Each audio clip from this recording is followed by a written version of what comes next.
আসসালামু আলাইকুম ও নমস্কার বন্ধুরা, আমি মিলন আর আপনি শুনছেন হঠট ভূতের দেখা। আজ নিয়ে এসেছি এক ভয়ঙ্কর ভৌতিক গল্প, গ্রামের ভয়ঙ্কর রাত। অন্ধকার রাতে প্রতিশোধ পরায়ণ এক আত্মার ভয়াবহ কাহিনী। চলুন তবে শুরু করা যাক। গ্রাম বাংলার রাতের একটা নিজস্ব ভয় আছে। শহরের রাত মানে আলো, শব্দ, কোলাহল, কিন্তু গ্রামের রাত মানেই নিস্তব্ধতা, অন্ধকার আর চারদিক জুড়ে ভৌতিক নীরবতা। সন্ধে নামলেই মানুষ ঘরে ঢুকে পড়ে, কেবল অতি প্রয়োজন ছাড়া বাইরে আর পা বাড়ায় না। এই গ্রাম শালিপুর, নাম শুনলেই মনে হয় শান্ত, নিরিবিলি, কিন্তু এখানকার মানুষদের কাছে এ গ্রাম মানেই ভয়ের স্মৃতি। শালবন ঘেঁষাই গ্রামে বহুদিন ধরে শোনা যায় নানা ভূতের গল্প। কেউ বলে বনের ভেতরে রাতে এক গর্ভবতী নারীর আত্মা ঘুরে বেড়ায়। কেউ বলে রাস্তায় একা চললে অদ্ভুত হাসির শব্দ শোনা যায়। অমরেশ মুখার্জি শহর থেকে আসা নতুন ডাক্তার, সরকারি চাকরিতে নিয়োগ পেয়ে এসেছেন শালিপুরে। বয়স মাত্র 28, এখনও বিবাহ হয়নি। শহরে পড়াশোনা শেষ করে সরাসরি এই প্রত্যন্ত গ্রামে চলে আসতে তার প্রথমে খারাপই লেগেছিল, কিন্তু পরে গ্রামের মানুষের ভালোবাসা, শ্রদ্ধা পেয়ে ধীরে ধীরে মানিয়ে নেন। গ্রামের মানুষ তাকে ভগবানের দূতই মনে করে, কারণ তাদের কাছে বড় হাসপাতাল নেই, অভিজ্ঞ ডাক্তার নেই, শুধু অমরেশবাবুই ভরসা। তবে একটা ব্যাপার তিনি কখনো পছন্দ করতেন না, রাতের ডাক। দিনের বেলায় যতটা সাহসী, রাত নামলেই বুকের ভেতর যেন এক অজানা ভয় কেঁপে ওঠে, বিশেষ করে শালবনের রাস্তা দিয়ে কারো বাড়ি যেতে হলে। সেদিন রাত 10:30, শীতকাল, কুয়াশায় চারপাশ ঢেকে গেছে। অমরেশ তখন ক্লান্ত শরীর নিয়ে বই পড়ছিলেন। হঠাৎ দরজায় ধপধপ শব্দ। ডাক্তারবাবু, খুলুন খুলুন দরজা। অমরেশ দরজা খুলতেই দেখলেন এক গ্রামবাসী হাঁপাতে হাঁপাতে দাঁড়িয়ে আছে, গায়ে গামছা, মুখ ঘামে ভিজে। ডাক্তারবাবু, বাঁচান, আমার বৌমা মরতে বসেছে, সারা শরীর কাঁপছে, শ্বাস নিতে পারছে না, তাড়াতাড়ি চলুন। অমরেশ দেরি না করে ব্যাগ হাতে নিলেন, স্টেথোস্কোপ গলায় ঝুলিয়ে সাইকেল নিয়ে বেরোলেন। বৌমার বাড়ি যেতে হলে শাল বনের ভেতর দিয়ে যেতে হবে। পথে নামতেই বুকের ভেতর হালকা কাঁপুনি অনুভব করলেন। কুয়াশার চাদরে রাস্তা ঢেকে গেছে, দূরে শেয়ালের ডাক আর মাঝে মাঝে প্যাঁচার হু হু শব্দ। বনের ভেতর ঢুকতেই অদ্ভুত নীরবতা নেমে এলো, কেবল সাইকেলের চাকার শব্দ। হঠাৎ টুংটাং করে ঘণ্টা বেজে উঠল, কিন্তু অমরেশ তো চাপেননি। থেমে গেলেন, বুক ধরফর করছে, হয়তো ঝাঁকুনিতে বেজেছে। নিজেকে বোঝালেন, আবার চললেন। মিনিট 5 যেতেই কানে এলো এক নারী কণ্ঠ। ডাক্তারবাবু, কোথায় যাচ্ছেন? অমরেশ থমকে দাঁড়ালেন, গলা শুকিয়ে কাঠ। চারদিক তাকালেন, কেউ নেই, শুধু কুয়াশার আর গাছের ছায়া। তখনই দূরে মৃদু আলো দেখা গেল, লণ্ঠনের মতো। তিনি সাইকেল এগিয়ে নিলেন। কাছে গিয়ে দেখলেন এক নারী দাঁড়িয়ে আছে, সাদা শাড়ি, লাল পাড়, হাতে লণ্ঠন, চুল এলোমেলো, মুখে অদ্ভুত হাসি। কিন্তু হাসিটা অস্বাভাবিক, ঠোঁট ছিঁড়ে কান পর্যন্ত উঠা গেছে, চোখ দুটো জ্বলছে আগুনের মতো, মুখের কোণে শুকনো রক্তের দাগ। অমরেশ সাইকেল থামালেন, শরীর শক্ত হয়ে গেল। নারী ধীরে ধীরে এগিয়ে এসে ফিসফিস করে বলল, ডাক্তারবাবু, এত রাতে যাচ্ছেন কোথায়? আমাকেও সঙ্গে নেবেন? অমরেশ গলা খুলতে পারলেন না, কেবল টর্চ বের করে আলো ফেললেন। আলো পড়তেই নারীটার মুখ বিকৃত হয়ে উঠল, চোখ ফাঁপা গর্তের মতো, দাঁত লম্বার ধারালো। চলুন, আমার খুব কষ্ট হচ্ছে ডাক্তারবাবু। হঠাৎই অমরেশ বুঝলেন পেছন থেকে পায়ের শব্দ আসছে, অনেকগুলো, কিন্তু ঘুরে তাকাতেই কেউ নেই।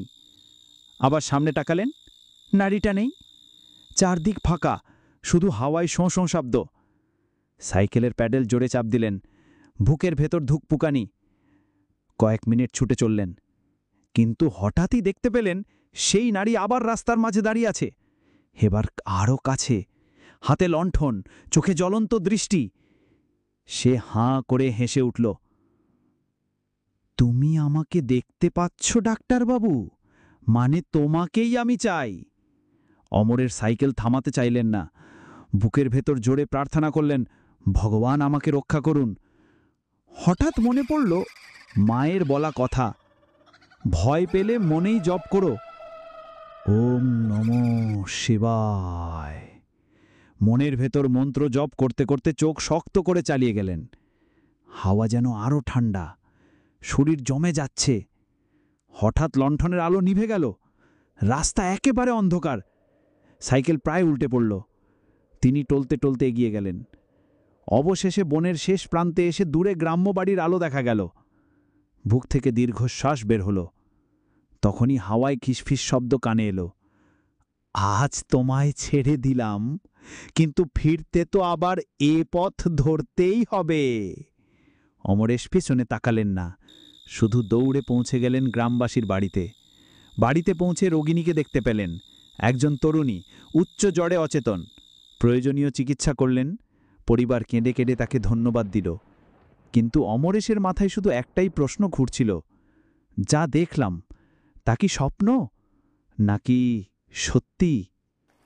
রোগিণীর চিকিৎসা শেষে ফিরে যাবার সময় গ্রামবাসী জিজ্ঞাসা করল, ডাক্তারবাবু, আসতে কোনো অসুবিধা হয়নি তো? শাল বনের রাস্তা দিয়ে আসা তো ভয়ঙ্কর। অমরেশ কেবল মৃদু হেসে মাথা নাড়লেন, কিন্তু বুকের ভেতর থেকে একটা কণ্ঠস্বর উঠল, এই রাত কেবল শুরু, আসল আতঙ্ক এখনো বাকি আছে। রাতটা কেটে গেল, কিন্তু অমরেশের চোখে ঘুম এলো না। রোগিণীর চিকিৎসা শেষে গ্রামবাসীর বাড়িতে কিছুক্ষণ বসেছিলেন। সবাই তাকে ধন্যবাদ দিচ্ছিল, কিন্তু তার মনে পড়ছিল শুধু সেই লণ্ঠনধারী নারীকে।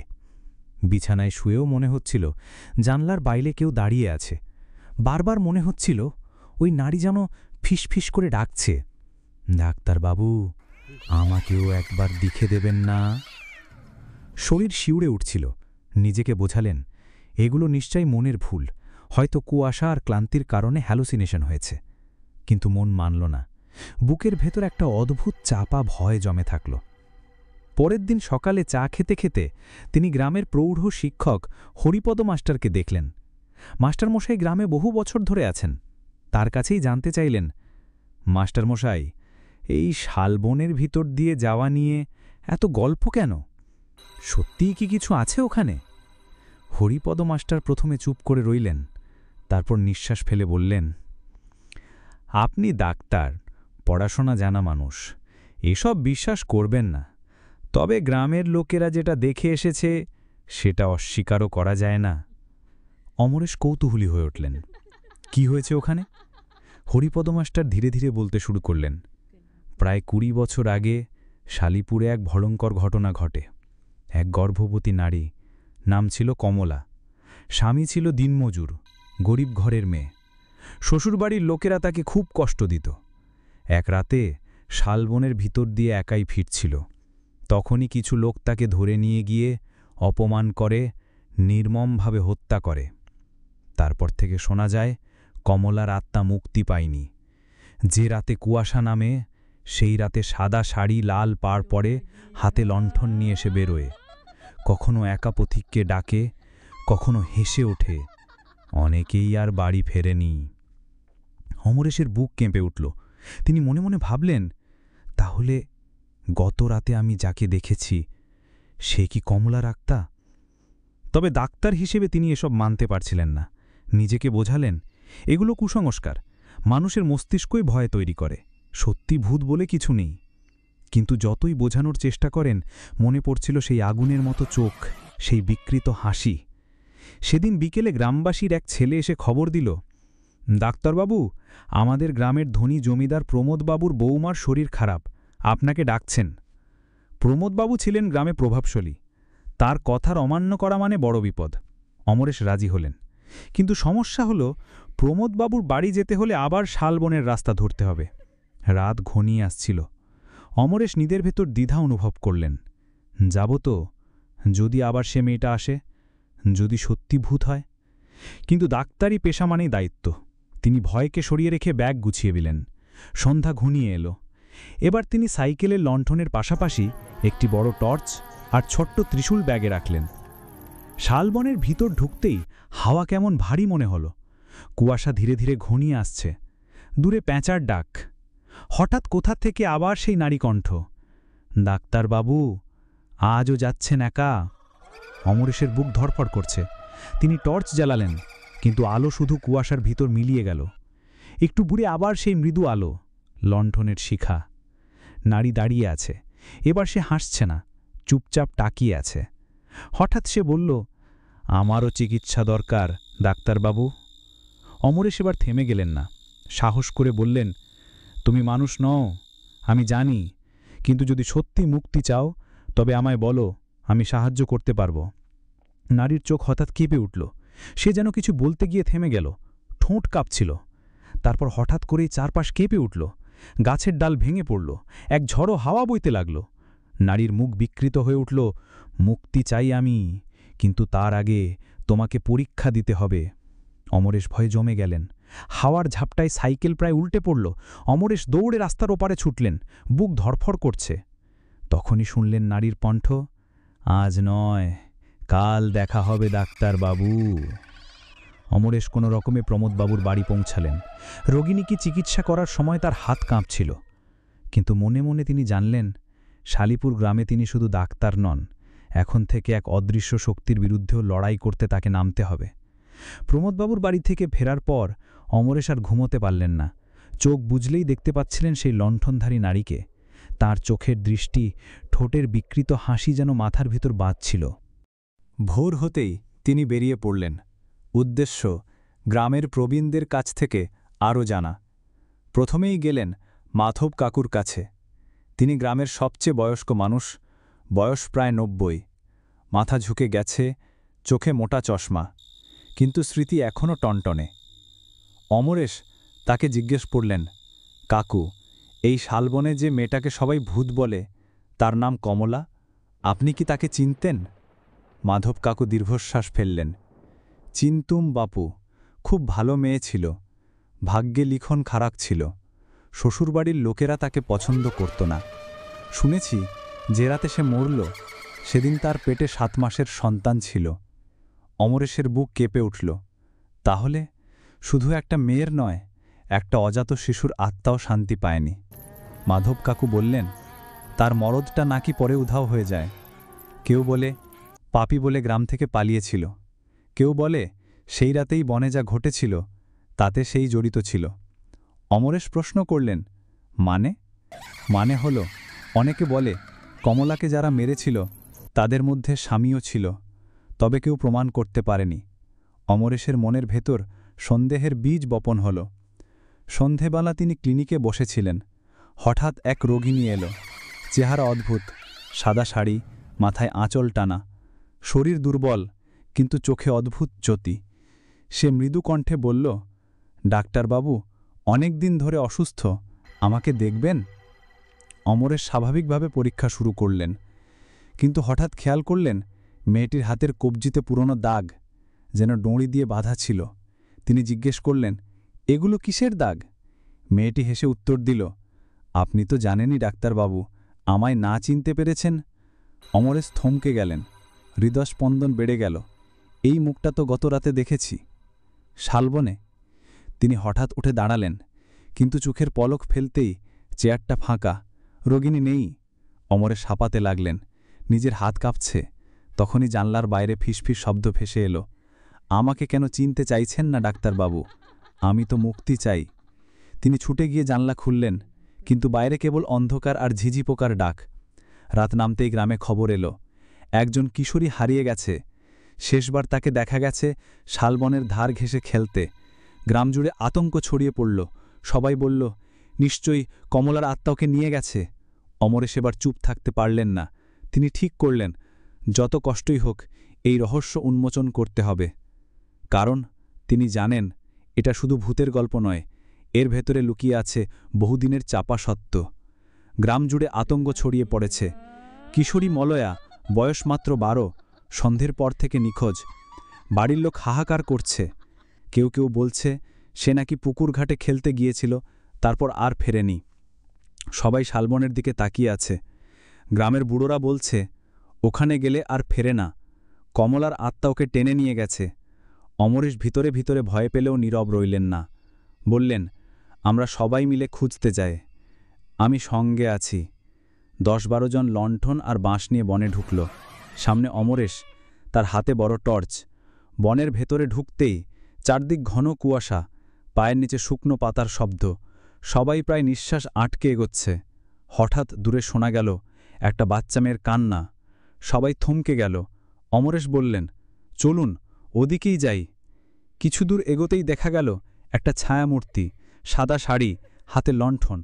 তার পাশে বসে আছে ছোট্ট মলয়া, চুপচাপ। অমরেশ টর্চ ফেলতেই চমকে উঠলেন। এটা সেই নারী, কমলা। চোখ দুটো জ্বলছে, ঠোঁটে অদ্ভুত হাসি। সে শিশুটির মাথায় হাত বুলিয়ে বলল, ভয় পেও না মা, আমি আছি। গ্রামবাসীরা ভয় চিৎকার করে পালিয়ে গেল।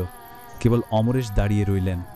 অমরেশ সাহস করে এগিয়ে গেলেন, বললেন, মেয়েটিকে ছেড়ে দাও, ওর কোনো দোষ নেই।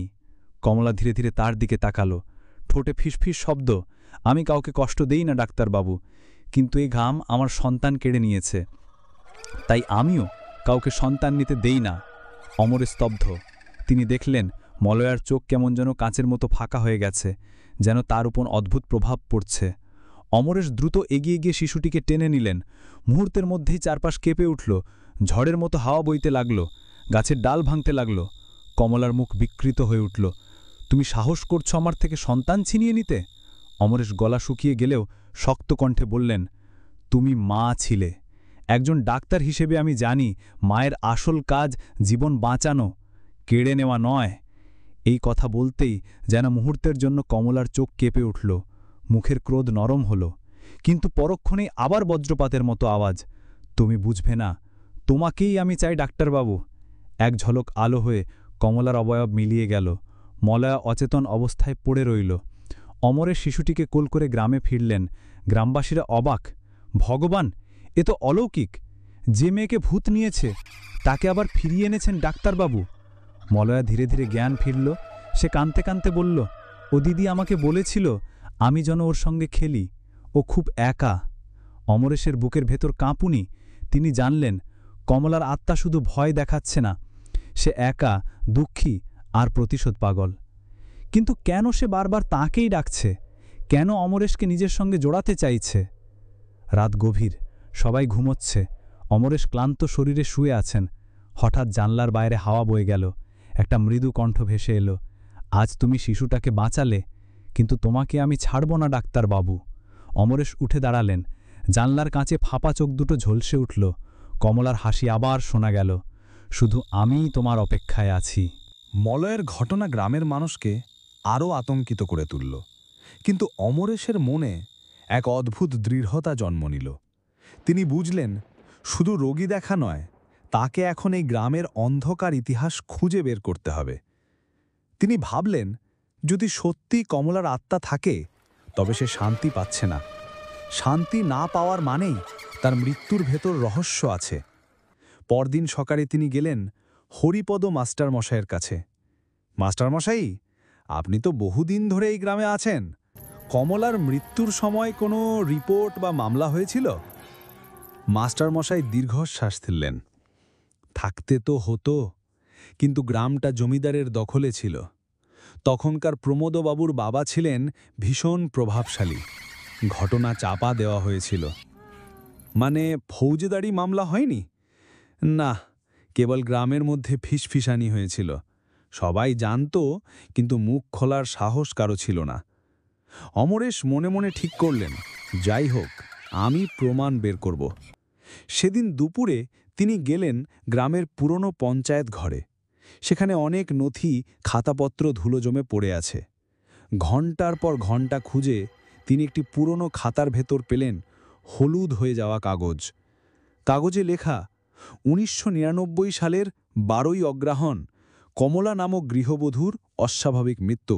মৃত্যুর কারণ গর্ভপাতজনিত জটিলতা। কোনো অপরাধ প্রমাণিত হয়নি। অমরেশের চোখ বড় হয়ে গেল। গর্ভপাতজনিত জটিলতা? না, এটা সত্য নয়।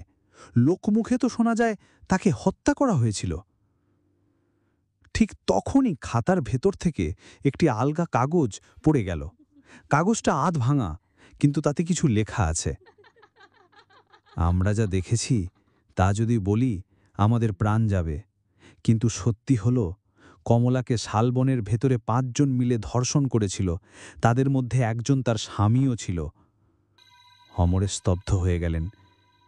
এটাই সেই চাপা পড়া সত্য যা কেউ প্রকাশ করেনি। রাতে ক্লিনিকে বসেছিলেন, হঠাৎ বাতাসের ঝাপটায় দরজা খুলে গেল। ভেতরে ঢুকে এলো ঠান্ডা হাওয়া, আর সেই হাওয়ার সঙ্গে ফিস ফিস শব্দ। তুমি খুঁজছ, তাই না, সত্যিটা? অমরেশ টর্চ ধরলেন। দেখলেন ঘরের কোণে দাঁড়িয়ে আছে কমলার অবয়ব, তার চোখে জল, ঠোঁটে ফিসফিস। আমি মরে গিয়েছিলাম অন্যায়ে, আমাকে কেউ রক্ষা করেনি। তুমি কি পারবে ডাক্তারবাবু আমাকে ন্যায় দিতে? অমরেশ বুকের ভেতরে শিহরণ অনুভব করলেন। ধীরে ধীরে বললেন, যদি আমি প্রমাণ পাই, আমি অবশ্যই সত্যিটা প্রকাশ করব, কিন্তু তার আগে তোমাকে নির্দোষ আত্মাদের ছেড়ে দিতে হবে। নিরীহ শিশুদের যন্ত্রণা দিও না। কমলার চোখে আবার আগুন জ্বলে উঠল। তুমি যদি ব্যর্থ হও, তবে আমি এই গ্রাম ধ্বংস করব। এরপরেই তার অবয়ব মিলিয়ে গেল। অমরেশ ঘামে ভিজে গেলেন। তিনি জানলেন এখন আর পিছু হটার পথ নেই। তাকে খুঁজে বের করতে হবে সেই ৫ জন দোষীর নাম। পরদিন গ্রামের চায়ের দোকানে আড্ডার ছলে অমরেশ আলাপ জুড়লেন। ধীরে ধীরে প্রসঙ্গ তুললেন ২০ বছর আগের ঘটনা। দু একজন ফিস ফিস করে নাম নিল।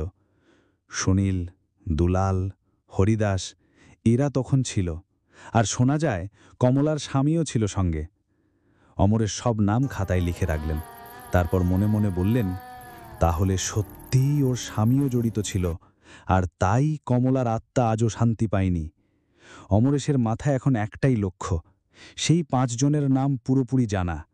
চায়ের দোকান আর বুড়োদের আড্ডা থেকে তিনি ৪ জনের নাম জানতে পেরেছেন, সুনীল, দুলাল, হরিদাস, গোপাল, আর ৫ম জন ছিল কমলার স্বামী রঘু। কিন্তু এরা এখন কোথায়, জীবিত না মৃত? প্রথমে তিনি গেলেন সুনীলের খোঁজে। গ্রাম ছেড়ে পাশের হাটতলায় সে বাস করে। বয়স এখন প্রায় ৫০, মদ খাওয়ার নেশায় জীর্ণ হয়ে গেছে। অমরেশ আড্ডার ভঙ্গিতে জিজ্ঞেস করলেন, কাকু, আপনি তো আগে শালিপুরেই থাকতেন, তাই না? সুনীল হেসে উঠল, কিন্তু সেই হাসি যেন ভয়ের। হ্যাঁ রে, অনেক কিছুই দেখেছি, তবে অতীত খুঁড়িস না ডাক্তারবাবু, খুঁড়লে আগুন বেরোবে। অমরেশের বুক ধক করে উঠল। সে জানে। সেদিন রাতে অমরেশ শুয়ে আছেন। হঠাৎ বাইরে ঝোড়ো হাওয়া, জানলার ফাঁক দিয়ে ফিস ফিস আওয়াজ এলো, তুমি খুঁজছ, তাই না, সত্যিটা? অমরেশ চোখ খুলে দেখলেন জানলার বাইরে দাঁড়িয়ে আছে কমলার অবয়ব, তার চোখে জল, ঠোঁটে ফিসফিস। আমি মরে গিয়েছিলাম অন্যায়ে, আমাকে কেউ রক্ষা করেনি। তুমি কি পারবে ডাক্তারবাবু আমাকে ন্যায় দিতে? অমরেশ কেঁপে উঠলেন, যদি আমি প্রমাণ পাই, আমি অবশ্যই সত্যিটা প্রকাশ করব, কিন্তু তার আগে তোমাকে নির্দোষ আত্মাদের ছেড়ে দিতে হবে। নিরীহ শিশুদের যন্ত্রণা দিও না। কমলার চোখে আবার আগুন জ্বলে উঠল। তুমি যদি ব্যর্থ হও, তবে আমি এই গ্রাম ধ্বংস করব। এরপরই তার অবয়ব মিলিয়ে গেল। অমরেশ ঘামে ভিজে গেলেন। তিনি জানলেন এখন আর পিছু হটার পথ নেই। তাকে খুঁজে বের করতে হবে সেই ৫ জন দোষীর নাম। পরদিন গ্রামের চায়ের দোকানে আড্ডার ছলে অমরেশ আলাপ জুড়লেন। ধীরে ধীরে প্রসঙ্গ তুললেন ২০ বছর আগের ঘটনা। দু একজন ফিসফিস করে নাম নিল। সুনীল, দুলাল, হরিদাস, এরা তখন ছিল, আর শোনা যায় কমলার স্বামীও ছিল সঙ্গে। অমরেশ সব নাম খাতায় লিখে রাখলেন। তারপর মনে মনে বললেন, তাহলে সত্যিই ওর স্বামীও জড়িত ছিল, আর তাই কমলার আত্মা আজও শান্তি পায়নি। অমরেশের মাথায় এখন একটাই লক্ষ্য, সেই ৫ জনের নাম পুরোপুরি জানা। চায়ের দোকান আর বুড়োদের আড্ডা থেকে তিনি ৪ জনের নাম জানতে পেরেছেন, সুনীল, দুলাল, হরিদাস, গোপাল, আর ৫ম জন ছিল কমলার স্বামী রঘু। কিন্তু এরা এখন কোথায়, জীবিত না মৃত? প্রথমে তিনি গেলেন সুনীলের খোঁজে। গ্রাম ছেড়ে পাশের হাটতলায় সে বাস করে। বয়স এখন প্রায় ৫০, মদ খাওয়ার নেশায় জীর্ণ হয়ে গেছে। অমরেশ আড্ডার ভঙ্গিতে জিজ্ঞেস করলেন, কাকু, আপনি তো আগে শালিপুরেই থাকতেন, তাই না? সুনীল হেসে উঠল, কিন্তু সেই হাসি যেন ভয়ের। হ্যাঁ রে, অনেক কিছুই দেখেছি, তবে অতীত খুঁড়িস না ডাক্তারবাবু, খুঁড়লে আগুন বেরোবে। অমরেশের বুক ধক করে উঠল। সে জানে। সেদিন রাতে অমরেশ শুয়ে আছেন। হঠাৎ বাইরে ঝোড়ো হাওয়া, জানলার ভাঙ দিয়ে ফিসফিস আওয়াজ এলো। তুমি খুঁজছ তাই না সত্যিটা? চোখ খুলে দেখলেন জানলার বাইরে দাঁড়িয়ে আছে কমলার অবয়ব, তার চোখে জল, এবার করুণ, ভয়ঙ্কর নয়। ওরা একে একে মরবে, কিন্তু তোমাকে সত্যি বলতে হবে। অমরেশ কেঁপে উঠলেন। তুমি কি চাও আমার কাছে? ন্যায়। আমি শুধু ন্যায় চাই।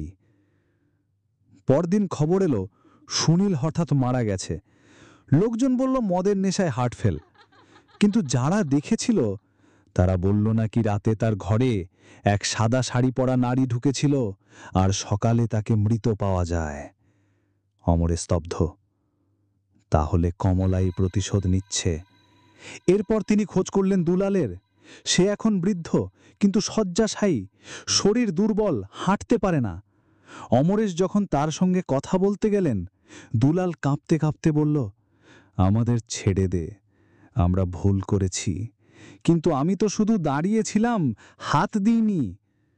অমরেশের ভেতর আগুন জ্বলে উঠল। চিৎকার করে বললেন, তাহলে তোমরা থামালে না কেন? কেন নীরব থাকলে? দুলাল কেঁদে কেঁদে বলল, ওর স্বামী প্রথম হাত তুলেছিল, আমরা ভেবেছিলাম স্বামী স্ত্রীর ব্যাপার, পরে যখন বুঝলাম তখন দেরি হয়ে গেছে। অমরেশ শুনে শরীর কেঁপে উঠল। রঘুই আসল অপরাধী। সেই রাতে আবার কমলার অবয়ব দেখা দিল। এবার তার চোখ লাল, কণ্ঠ কাঁপছে ক্রোধে। তুমি শুনেছ তো, আমার স্বামী আমায় মেরেছিল। অমরেশ গলা শুকিয়ে গেলেও সাহস করে বললেন, আমি জানি, কিন্তু প্রতিশোধ নিলে শান্তি আসবে না। তুমি চাইছো ন্যায়, তাই না? তবে আমায় প্রমাণ জোগাড় করতে দাও। কমলার চোখে জল টলমল করে উঠল। প্রমাণ? এত বছর পরে তোমার ওপর আমার বিশ্বাস নেই? তোমাকে আমি নিজের করে নেব। তারপরই ঘর অন্ধকার হয়ে গেল। অমরেশ অনুভব করলেন ঠান্ডা হাত তার কাঁধে স্পর্শ করছে। গলা শুকিয়ে গেল। হঠাৎ শঙ্খবাজনার শব্দ ভেসে এলো। পাশের বাড়িতে সন্ধ্যারতি হচ্ছিল। মুহূর্তেই ছায়া মিলিয়ে গেল। অমরেশ জানলেন সময় ফুরিয়ে আসছে। একদিকে প্রতিশোধ স্পৃহা আত্মা, অন্যদিকে সত্য প্রকাশের দায়িত্ব।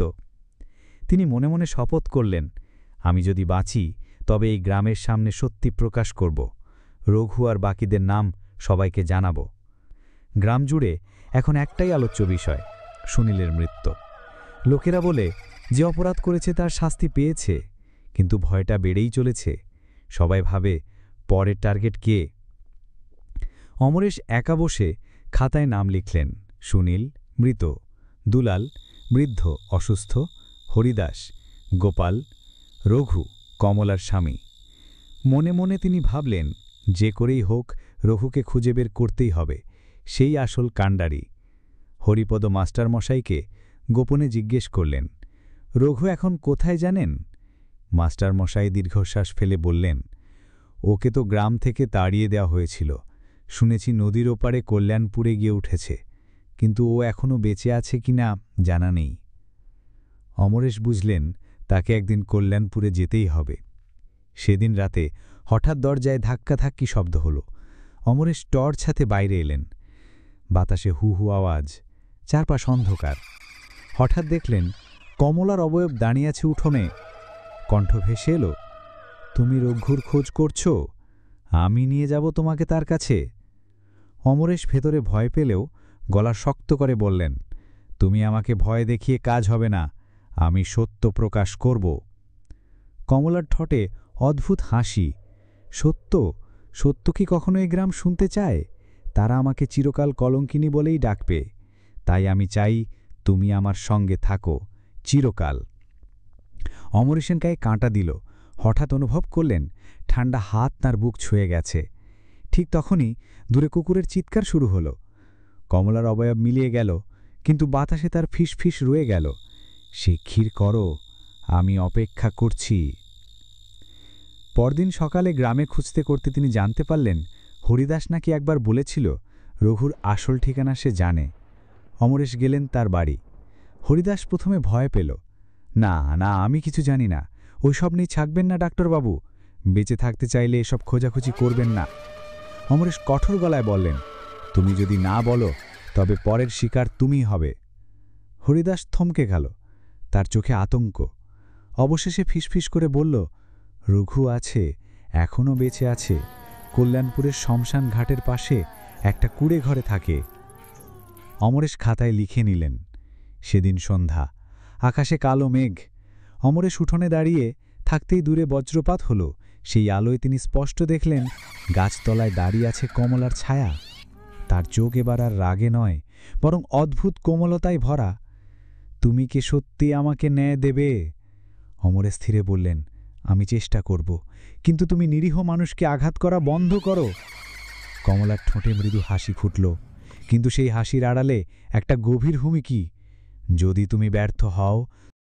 সকালবেলা আকাশ ছিল মেঘলা, তবে অমরেশের মনে আজ স্পষ্ট সিদ্ধান্ত। আজই তিনি রঘুর মুখোমুখি হবেন। খাতায় প্রমাণগুলো গুছিয়ে নিলেন। টর্চ, কিছু ওষুধ আর লাঠি ব্যাগে ভরে বেরিয়ে পড়লেন কল্যাণপুরের দিকে। শালিপুর থেকে কল্যাণপুরের পথটা নদীর ধারে, অনেকটা জনমানবহীন। বাতাসে কেমন এক গুমট গন্ধ। অমরেশের বুক কাঁপলেও মন দৃঢ়। কল্যাণপুরে পৌঁছে লোকজনকে জিজ্ঞেস করতেই তারা অদ্ভুত চেহারা করল। রঘু শ্মশানের পাশে থাকে? তবে ওর কাছে যাবেন না ডাক্তারবাবু, মানুষটা অর্ধ পাগল, কেউ কাছে গেলেই তেড়ে আসে। অমরেশ কেবল মৃদু হেসে বললেন, আমাকে ওর সঙ্গেই কথা বলতে হবে। শ্মশানের দিকটা একেবারে নির্জন। শুকনো গাছ, বাতাসে ছাইয়ের গন্ধ, আর কোথাও কোথাও কাকের ডাক। কিছু দূরে একটি ভাঙাচোরা কুড়ে ঘর, টালির ছাউনি ভাঙা, দেওয়ালে ফাটল। অমরেশ ধীরে ধীরে এগোতেই ভেতর থেকে কাশির শব্দ শোনা গেল। তিনি ডাক দিলেন, কে আছে? আমি ডাক্তার অমরেশ, কথা বলতে এসেছি। ভেতর থেকে কর্কশ গলা ভেসে এলো, ডাক্তার? আমার শরীরের ওষুধ নেই, আমার আত্মা পচে গেছে, চলে যায় এখান থেকে। অমরেশ দরজায় দাঁড়ালেন। ভেতরে এক বৃদ্ধ, এলোমেলো চুল দাড়ি, চোখ গর্তের মতো গভীর। এই রঘু? তুমি রঘু তো? হ্যাঁ, কিন্তু আমার নাম মুখে নিও না, ও নাম অভিশপ্ত। অমরেশ সোজা প্রশ্ন করলেন, তুমি কমলার স্বামী ছিলে, ওকে কেন মেরেছিলে? রঘু প্রথমে চুপ, তারপর হঠাৎ হেসে উঠল, আমি ওকে মারিনি, আমি শুধু অন্যদের সঙ্গে ছিলাম, কিন্তু সবাই ভাবে আমি আসল খুনি। অমরেশ গলা চড়ালেন, তাহলে সত্যিটা বলো, কিভাবে ও মারা গেল? রঘুর চোখ দুটো জলজল করতে লাগল। সে ফিসফিস করে বলল, ওই রাতটা আমি ভুলতে পারি না। আমরা 5 জন মদ খেয়েছিলাম, মজা করার নাম করে ওকে শালবনে নিয়ে গিয়েছিলাম, কিন্তু ব্যাপারটা ভয়ানক হয়ে গেল। ও চিৎকার করছিল, কাঁদছিল, আমি থামাতে পারিনি। হঠাৎ মাথায় আঘাত লেগে সে লুটিয়ে পড়ল, রক্তে ভেসে গেল চারপাশ। সে হাঁপাতে লাগল, আমি ওকে ভালোবাসতাম বুঝছ, কিন্তু আমি কিছু করতে পারিনি, আমি ভয় পেয়েছিলাম। অন্যরা বলেছিল, চুপ থাক, নয়তো তোকেও মেরে ফেলব, তাই আমি গেছিলাম দূরে। অমরেশ কাঁপা গলায় বললেন, মানে তুমি নিজেই দেখেছিলে সব? রঘু মাথা নিচু করে বসে রইল। ঠিক তখনই বাইরে ঝড় শুরু হলো। বজ্রপাতের আলোয় ঘরের ভেতর ঝলক দেখা গেল, কোনায় দাঁড়িয়ে আছে কমলার আত্মা। তার চুল রক্তবর্ণ, মুখ বিকৃত ক্রোধে। তুই মিথ্যে বলছিস রঘু, তুই প্রথম আমায় ধরেছিলিস, তুই বিশ্বাসঘাতক। রঘু হঠাৎ চিৎকার করে উঠল, না, আমি তাদের থামাতে চেয়েছিলাম, বিশ্বাস করো। কিন্তু অমরেশ দেখলেন কমলার আত্মা ধীরে ধীরে এগিয়ে আসছে। তার চুল এলিয়ে গেছে, ঠান্ডা বাতাস ঘর ভরে যাচ্ছে। রঘু কুড়ে ঘরের মাটিতে লুটিয়ে পড়ল। আমায় মাফ করো কমলা, আমি ভয় পেয়েছিলাম, আমি কাপুরুষ। কিন্তু কমলার চোখে কোনো দয়া নেই। সে গর্জে উঠল, তুই ছিলি আমার স্বামী, অথচ তুই আমার সর্বনাশ করলি। মুহূর্তে এক শীতল ঝাপটা ঘর ভরিয়ে দিল। অমরেশ টর্চ ফেলতে ফেলতে দেখলেন রঘুর দেহ কাঁপছে, তার মুখে ফেনা বেরোচ্ছে। কয়েক মিনিটের মধ্যেই রঘু নিথর। অমরেশ স্তব্ধ হয়ে দাঁড়িয়ে রইলেন। বাতাসে আবার সেই ফিসফিস, একজন শেষ, এখনো দুজন বাকি। তারপর ঘর খালি, কেবল রঘুর নিথর দেহ পড়ে আছে। অমরেশের বুক ভারী হয়ে গেল। কমলার আত্মা প্রতিশোধ নিচ্ছে এক এক করে, কিন্তু আমি যদি থামাতে না পারি পুরো গ্রাম ধ্বংস হবে। রঘুর মৃত্যুর খবর যেন ঝড়ের মতো ছড়িয়ে পড়ল শালিপুর গ্রামে। লোকেরা বলাবলি শুরু করল, কমলার আত্মা প্রতিশোধ নিচ্ছে, যার দোষ আছে তার পালা একে একে আসবেই। অমরেশ ভেতরে দ্বিধায় পড়লেন। একদিকে তিনি একজন শিক্ষিত মানুষ, ভূত প্রেতে বিশ্বাস করেন না, কিন্তু চোখের সামনে তিন জনের অস্বাভাবিক মৃত্যু দেখে আর যুক্তি দাঁড় করানো কঠিন। তিনি খাতায় নাম কাটলেন, সুনীল, রঘু, দুলাল অসুস্থ, মৃত্যুর দোরগোড়ায়, হরিদাস, গোপাল। হরিদাস গ্রামে এখনও সবচেয়ে প্রভাবশালী। জমি জমা আছে, টাকার জোর আছে, কিন্তু সে ভেতরে ভেতরেই ভয় খাচ্ছে। অমরেশ একদিন দুপুরে তার বাড়ি গেলেন। হরিদাস মাটির বারান্দায় বসে বিড়ি ধরাচ্ছিল, চোখ লালচে, মুখ কুঁচকে আছে। কি চান ডাক্তারবাবু? অমরেশ সরাসরি বললেন, আপনি জানেন রঘু মরে গেছে, তার আগেই সুনীল, আপনার পালা আসছে। হরিদাস হেসে উঠল, আমায় ভূত মারবে, আমি মানি না এসব। তবে হ্যাঁ, ও মেয়েটার সঙ্গে অন্যায় হয়েছিল, কিন্তু আমি একা দোষী নই। অমরেশ প্রশ্ন করলেন, তাহলে দোষী কে? হরিদাস মুচকি হেসে বিড়ির ধোঁয়া ছাড়ল, সবাই, কেউ থামায়নি। তুমিও যদি তখন থাকতে কিছু করতে পারতে না। অমরেশ কেঁপে উঠলেন। সেই রাত হরিদাস নিজের ঘরে বসেছিল, আচমকা বাইরে ঝড় শুরু হল। হাওয়ায় জানলা কাঁপছে, ছাদের টালির ফাঁক দিয়ে শোঁ শোঁ শব্দ। হরিদাস লণ্ঠন ধরাতেই দেখল আয়নায় তার প্রতিচ্ছবির পাশে দাঁড়িয়ে আছে একজন নারী, সাদা শাড়ি, এলোমেলো চুল, রক্তে ভেজা মুখ। সে ভয় পেয়ে লাঠি হাতে ছুটল, কে রে তুই, কে? কিন্তু ঘর ফাঁকা, শুধু আয়নায় এখনও সেই নারীর অবয়ব ভাসছে। হঠাৎ ঘরে আগুন লেগে গেল। লণ্ঠনের শিখা যেন নিজে থেকেই ছড়িয়ে পড়ল পর্দায়, মাদুলে। হরিদাস চিৎকার করতে লাগল, বাঁচাও, কেউ আছে!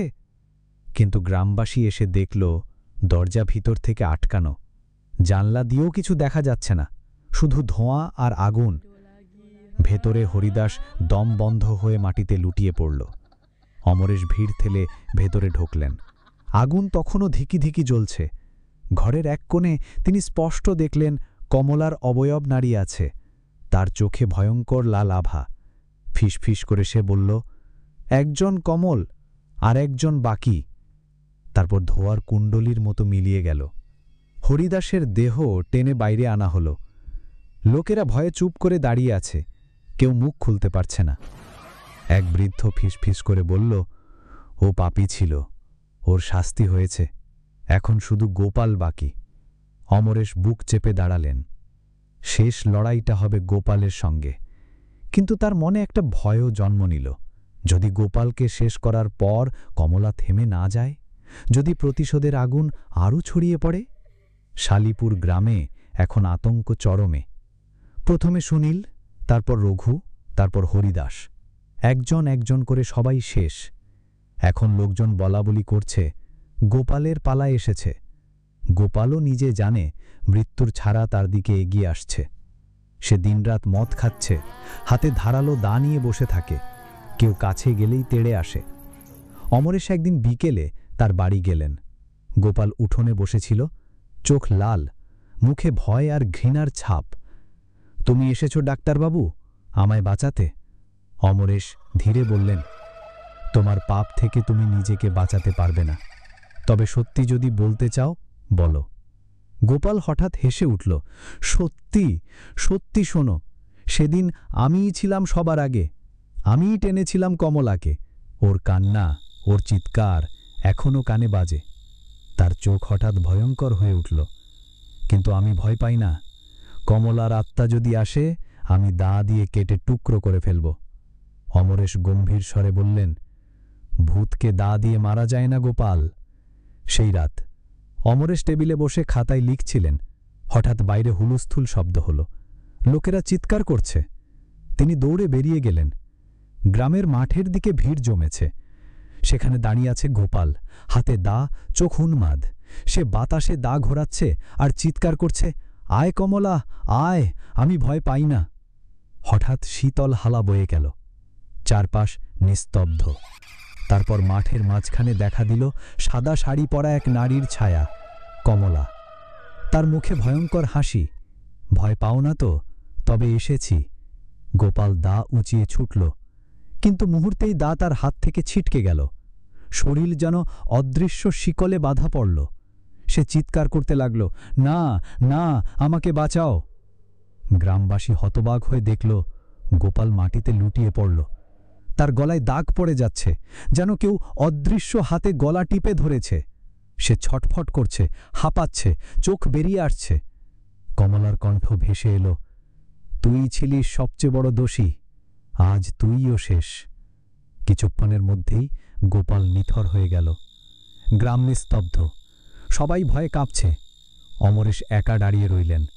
তিনি স্পষ্ট শুনলেন বাতাসে কমলার ফিসফিসানি, শেষ হল প্রতিশোধ, এখন আমি মুক্তি চাই। কিন্তু অমরেশ বুঝলেন মুক্তি এখনও আসেনি, কারণ কমলার আত্মার চোখে তিনি এখনও আগুন দেখতে পাচ্ছেন। এ কি শেষ, নাকি আরও ভয়ঙ্কর কিছু অপেক্ষা করছে? গোপালের মৃত্যুর পর গ্রাম স্তব্ধ। লোকেরা মনে করল এবার শেষ। 5 পাপীর সবাই শাস্তি পেল। এখন কমলার আত্মা নিশ্চয়ই শান্ত হবে।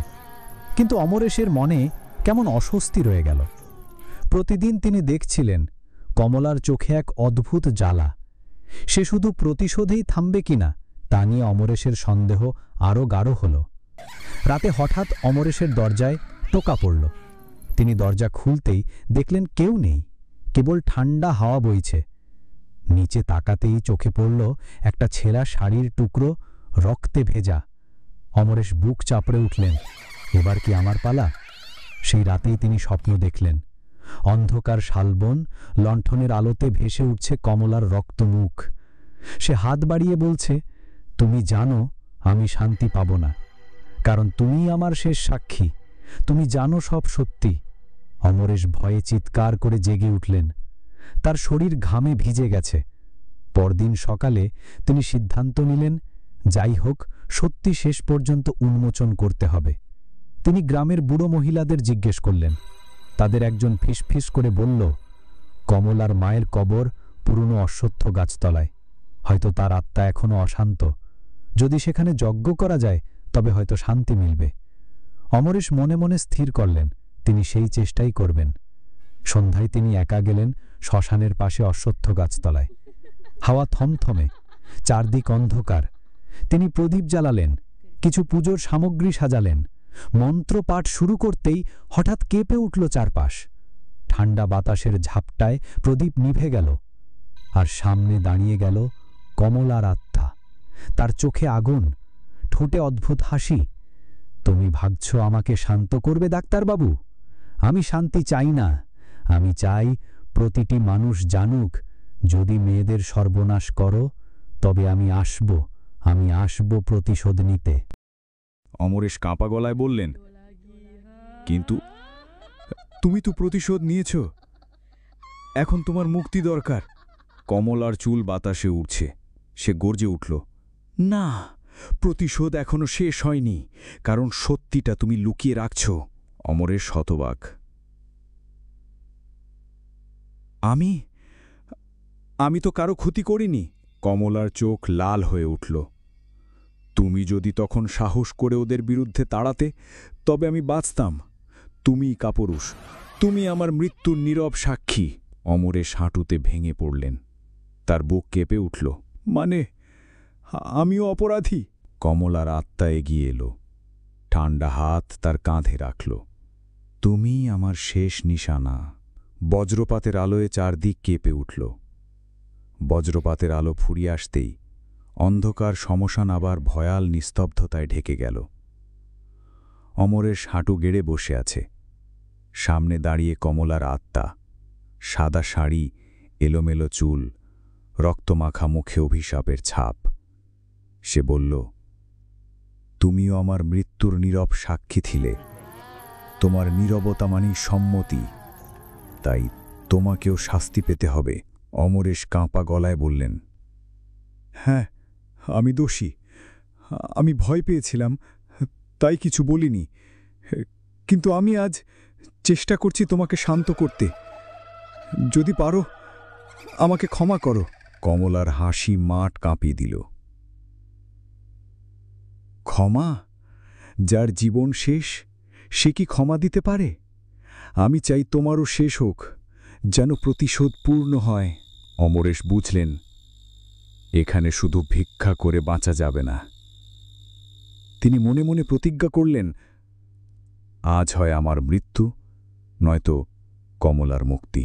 তিনি হঠাৎ উঠে দাঁড়ালেন, জোরে বললেন, কমলা, আমি তোমার অপরাধীদের শাস্তি পেতে দেখেছি।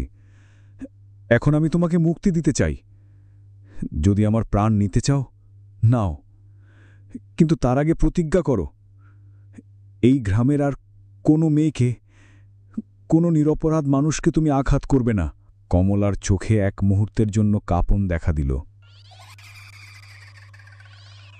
তুমি চাও আমি শান্ত হই? অমরেশ মাথা নাড়লেন। হ্যাঁ, কারণ প্রতিশোধের শান্তি নেই, শান্তি আছে মুক্তিতে। হঠাৎ চারদিক থেকে ঝড়ের শব্দ শুরু হল। অশ্বত্থ গাছের ডাল ভেঙে পড়ছে, প্রদীপ নিজে থেকেই জ্বলে উঠল। কমলার আত্মা কাঁপতে লাগল, যেন ভিতরে এক যুদ্ধ চলছে। সে চিৎকার করল, না, আমি প্রতিশোধ চাই। আমি তারপর ধীরে ধীরে তার মুখে কান্নার ছাপ ফুটে উঠল। আমি শুধু। অমরেশ কাপা গলায় বললেন, কিন্তু তুমি তো প্রতিশোধ নিয়েছ, এখন তোমার মুক্তি দরকার।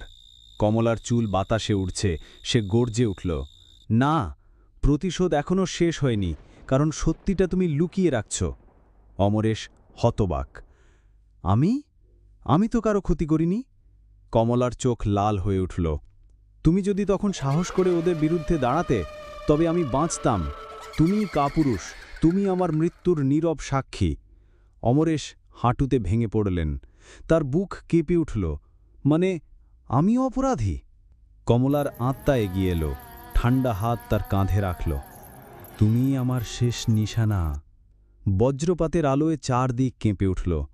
বজ্রপাতের আলো ফুরিয়ে আসতেই অন্ধকার শ্মশান আবার ভয়াল নিস্তব্ধতায় ঢেকে গেল। অমরেশ হাঁটু গেড়ে বসে আছে। সামনে দাঁড়িয়ে কমলার আত্মা, সাদা শাড়ি, এলোমেলো চুল, রক্তমাখা মুখে অভিশাপের ছাপ। সে বলল, তুমিও আমার মৃত্যুর নীরব সাক্ষী ছিলে। তোমার নীরবতা মানেই সম্মতি, তাই তোমাকেও শাস্তি পেতে হবে। অমরেশ কাঁপা গলায় বললেন, হ্যাঁ, আমি দোষী। আমি ভয় পেয়েছিলাম, তাই কিছু বলিনি। কিন্তু আমি আজ চেষ্টা করছি তোমাকে শান্ত করতে। যদি পারো আমাকে ক্ষমা করো। কমলার হাসি মাঠ কাঁপিয়ে দিল। ক্ষমা? যার জীবন শেষ সে কি ক্ষমা দিতে পারে? আমি চাই তোমারও শেষ হোক, যেন প্রতিশোধ পূর্ণ হয়। অমরেশ বুঝলেন, এখানে শুধু ভিক্ষা করে বাঁচা যাবে না। তিনি মনে মনে প্রতিজ্ঞা করলেন, আজ হয় আমার মৃত্যু, নয়তো কমলার মুক্তি।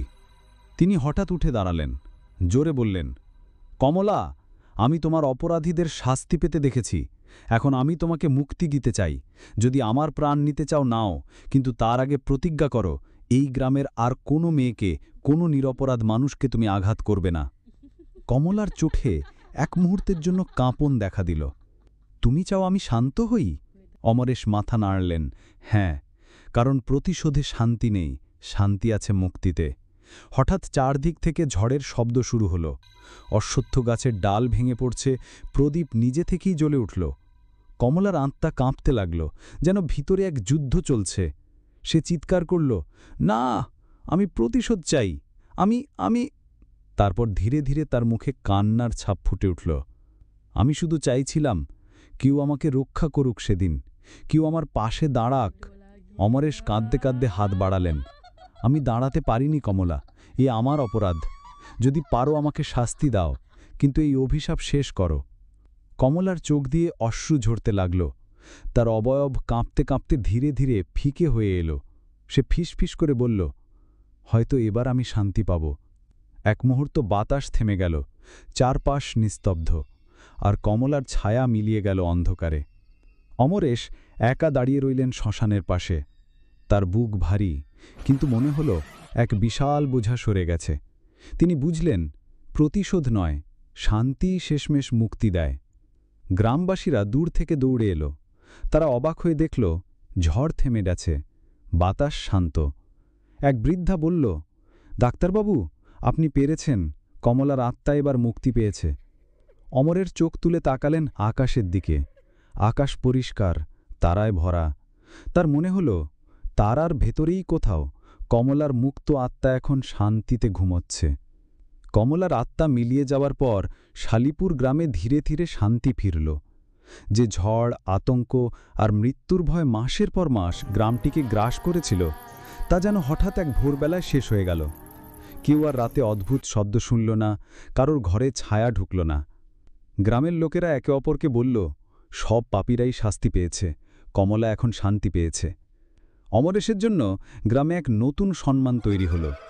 লোকেরা বুঝল, যদি উনি না থাকতেন তাহলে এই আতঙ্ক কখনো শেষ হতো না। কিন্তু অমরেশের অন্তরে এখনও ভার রয়ে গেল। তিনি প্রায়ই বলেন, আমি অপরাধীদের শাস্তি পেতে দেখেছি, কিন্তু আমি তো নিজেও কাপুরুষ ছিলাম। আমার নীরবতাও তো কমলার মৃত্যুর কারণ। লোকেরা তাকে বোঝায়, কিন্তু তিনি নিজেকে কখনো পুরোপুরি ক্ষমা করতে পারলেন না। একদিন ভোরে অমরেশ নদীর ধারে হাঁটছিলেন। সূর্যের আলো ঝিলমিল করছে জলে। হঠাৎ তিনি বাতাসে এক মিষ্টি গন্ধ পেলেন, যেন শিউলি ফুলের গন্ধ। আর কানে এলো ফিসফিসানি, ধন্যবাদ ডাক্তারবাবু। অমরেশ চোখ ভিজে গেল। তিনি জানলেন, কমলা সত্যিই মুক্তি পেয়েছে। বছর কেটে গেল। শালিপুর ধীরে ধীরে স্বাভাবিক হল। মানুষ আবার হাট বাজারে যাতায়াত শুরু করল, মাঠে কাজ শুরু হলো। তবে গ্রামের বুড়োরা এখনও গল্প করে, সেই ভয়ঙ্কর রাতগুলোতে কমলার আত্মা কেমন প্রতিশোধ নিয়েছিল। গ্রামবাসীর মেয়েদের প্রতি দৃষ্টিভঙ্গিও পাল্টে গেল। আর কেউ সাহস করে কোনো নারীর ক্ষতি করার কথা ভাবতে পারল না, কারণ সবার মনে ভয়, কমলা আবার ফিরে আসবে। অমরেশ বুড়ো হলেন, কিন্তু এখনও রাতে একা বসে থাকলে তার কানে ভেসে আসে সেই ফিসফিসানি, সেই কান্নার আওয়াজ। তিনি জানেন, ভুতুড়ে প্রতিশোধের সেই কাহিনী হয়তো শেষ হয়েছে, কিন্তু তার ছায়া কোনোদিন পুরোপুরি মুছে যাবে না। তিনি ডায়েরির শেষ পাতায় লিখলেন, পাপ কখনো লুকিয়ে থাকে না, অন্যায় করলে শাস্তি হবেই। আর নীরব দর্শক ও অপরাধী, এ সত্য আমি রক্ত দিয়ে শিখেছি। সেদিন রাতে আকাশ ভরা তারা। অমরেশ আকাশের দিকে তাকিয়ে ফিসফিস করলেন, কমলা, তুমি শান্তিতে থেকো। তারপর নিস্তব্ধ রাতে কেবল একটুখানি হাওয়া বয়ে গেল। মনে হলো যেন দূরে কোথাও এক মুক্ত আত্মা সত্যিই শান্তি খুঁজে পেল। এই ছিল আজকের ভৌতিক গল্প, গ্রামের ভয়ঙ্কর রাত। আশা করি আপনাদের ভালো লেগেছে। যদি ভালো লাগে তবে অবশ্যই লাইক, কমেন্ট আর সাবস্ক্রাইব করবেন, আর পাশে থাকা ঘন্টা বেল চেপে রাখবেন, যেন নতুন গল্প আপলোড হলেই সবার আগে শুনতে পান। আমি মিলন, আবার আসব নতুন ভয়ের গল্প নিয়ে, শুধুমাত্র হঠাৎ ভূতির দেখা চ্যানেলে। ততদিন ভয়ের সাথে থাকুন, সতর্ক থাকুন। ধন্যবাদ সবাইকে। আল্লাহ হাফেজ।